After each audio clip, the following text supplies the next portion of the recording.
तो class 9 mathematics का हम लोग 7.1 और 7.2 दोनों प्रश्नावली को सॉल्व कर चुके हैं। तो आज हम लोग सॉल्व करना स्टार्ट करेंगे प्रश्नावली 7.3 के पहले क्वेश्चन से। तो पहला क्वेश्चन में हमारा दिया गया है कि त्रिभुज ABC और DBC एक ही आधार BC पर बने दो समद्विबाहु त्रिभुज हैं। ABC ये बड़ा वाला त्रिभुज ABC और DBC जो इसके भीतर है वो वाला छोटा त्रिभुज एक ही आधार पर है BC पर। अब समद्विबाहु त्रिभुज लिखा है तो जाहिर सी बात है कि इसका AB भुजा AC के बराबर होगा और BD भुजा CD के बराबर होगा।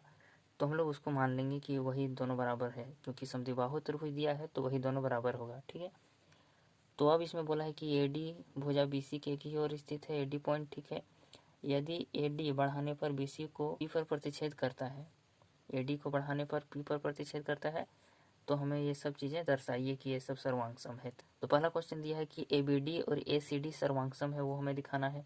तो ABD और ACD, ठीक है, समझ में आ गया होगा कि कौन सा त्रिभुज का बात किया जा रहा है, ABD और ACD। अगला जो हमारा है वो है ABP और ACP।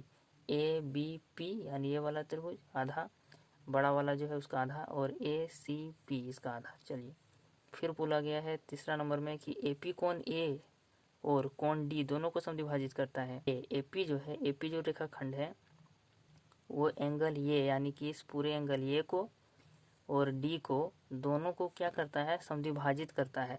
यानी एंगल A और D को यहाँ पर दो भागों में जो एंगल काटा है ना, वो दोनों आपस में बराबर है।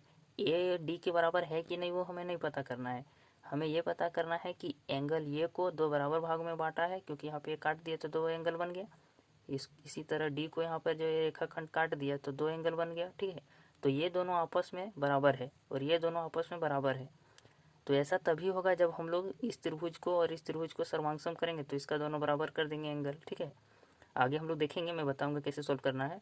फिर कि AP रेखाखंड BC का लंब समद्विभाजक है। AP जो रेखाखंड है वो BC का लंब समद्विभाजक है। तो इस क्वेश्चन को बहुत सारे लोगों ने अधूरा सॉल्व करके बताया है। मैं इसका पूरा जो इसका जेन्युइन तरीका है, सही तरीका, वो मैं बताऊंगा। ठीक है, तो इसमें मतलब बताया क्या गया है कि सारे लोग जो है समद्विभाजक बता देते हैं, लेकिन इसको लंब नहीं दिखा पाते कि लंब कैसे है। तो मैं आप लोगों को दिखाऊंगा कि इसको लंब कैसे करना है। पूरा वीडियो देखिएगा तभी आपको समझ में आएगा, क्योंकि इसमें जो हमारा है 1 2 3 4 यानी कि ये क्वेश्चन के अंदर 4 क्वेश्चन है। ठीक है, चारों को सॉल्व करेंगे हम लोग, ऊपर से ही सॉल्व करना शुरू करेंगे, क्योंकि हो सकता है आगे जब हम लोग ABP को सॉल्व करेंगे तो हमारा ABD और ACD का जो सर्वांगसम किया उससे कुछ एंगल का यूज करना पड़ जाए या फिर भुजा का। ठीक है, आशा करते समझ में आ रहा होगा कि मैं क्या बोल रहा हूँ। तो हमें दिया गया है त्रिभुज ABC तथा त्रिभुज DBC एक ही आधार BC पर दो समद्विबाहु त्रिभुज स्थित हैं। अर्थात तो हम लोग इसका AB जो है और AC जो है वो बराबर दे देंगे। AB बराबर हो जाएगा AC के, समद्विबाहु त्रिभुज है ना ABC, इसलिए। उसी तरह DBC का हम लोग जो BD और CD है इसको बराबर कर देते हैं, BD बराबर CD। ये सब का आगे यूज़ आएगा, अभी सिद्ध करना है, ये सब लिखना ज़रूरी है। आपको कितना ही लॉन्ग क्यों ना बने, ABD यानी ये वाला त्रिभुज और ACD इन दोनों त्रिभुज में हमारा क्या है, साइड साइड साइड, तीनों का साइड बराबर है आपस में। जैसे कि AB जो है वो AC के बराबर है, जो कि यहाँ पर दिया हुआ है, AB बराबर AC और BD बराबर CD। हमारा जो ABD त्रिभुज का है AB वो AC के बराबर है और जो BD है वो CD के बराबर है, और AD जो है वो दोनों त्रिभुज का उभयनिष्ठ है, बीच में दीवार जैसा, यानी कि दोनों में उभयनिष्ठ है। तो हम लोग साइड साइड साइड सर्वांग समता नियम का यूज़ करके इसको सर्वांगसम करेंगे। तो वही लिखेंगे कि त्रिभुज ABD तथा त्रिभुज ACD में AB जो है वो हमारा बराबर हो जाएगा AC के, और इसका कारण हम लोग दे देंगे कि दिया है, समद्विबाहु त्रिभुज है यानी दिया ही है, पहले बोल दिया है क्वेश्चन में। अब फिर है हमारा BD, तो BD हमारा बराबर हो जाएगा CD के, ये भी दिया है, समद्विबाहु त्रिभुज है इसलिए।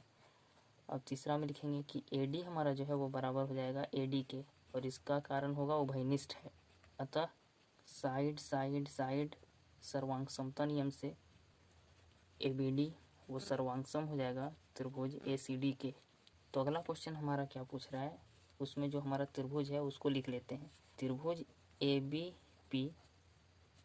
ABP को सर्वांगसम करना है त्रिभुज ACP से ACP प्रद्युम्न CID। तो आगे सॉल्व करते हैं कि हमारा जो है यहाँ पर, अब हम इसमें लिखेंगे, हम लोग एक बार देख लेते हैं कि सब इसका मिलेगा कि नहीं। शॉर्ट फॉर्म मतलब जो हम लोग सर्वांग समता नियम इसमें लगाएंगे वो हमारा मिलेगा कि नहीं। ठीक है, पहले नहीं लिखेंगे, पहले देख लेते हैं यहाँ पर। तो ABP और ACP, तो हमारा इसमें जो है AB और AC तो बराबर है, दिया है तो कोई दिक्कत नहीं है। अब हमारा रह गया एक तो AP, तो इसको उभयनिष्ठ ले सकते हैं, यानी AB और AP दो हमारा मिल गया है ABP और ACP में। और हम लोग एक तो कोण ले लेंगे BAP और CAP। अब अच्छा, ये कोण आएगा कहाँ से? तो ये कोण हमारा आ जाएगा, जो हम लोग त्रिभुज को यहाँ पे सर्वांगसम किए हैं ना ABD और ACD में, तो वहीं पे हमारा ये एंगल इस एंगल के सर्वांगसम किए दोनों त्रिभुज को, तो बराबर हो गया।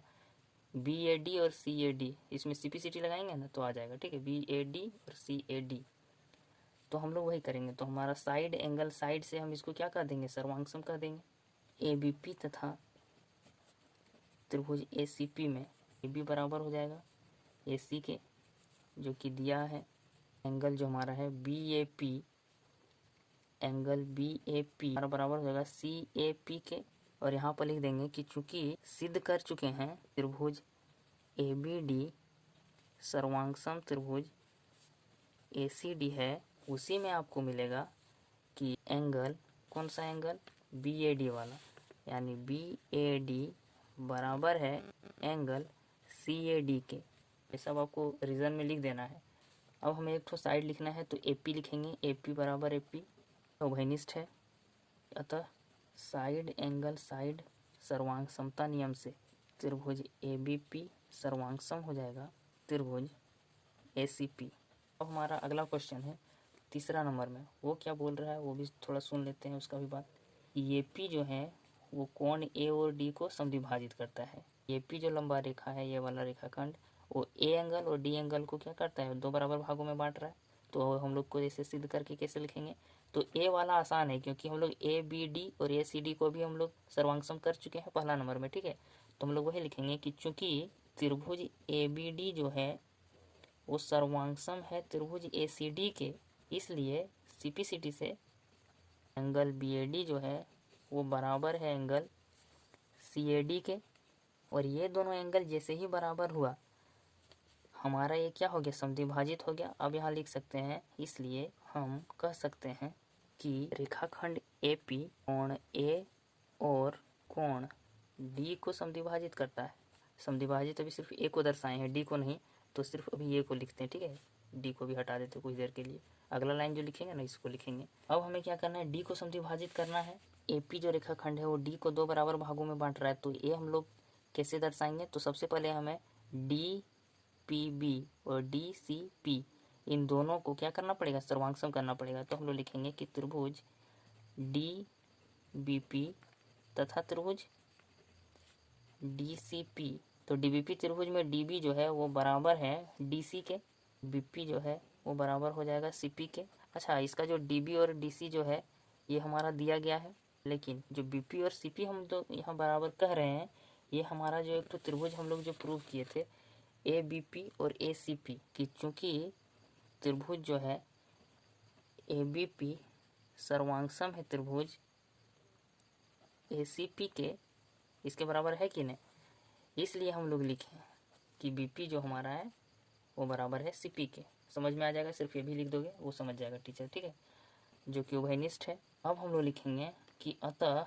साइड साइड साइड सर्वांग समता नियम द्वारा त्रिभुज DBP सर्वांगसम होगा त्रिभुज DCP के, इसलिए CPCT से एंगल है BDP बराबर हो जाएगा BDP, तो CDP एंगल CDP।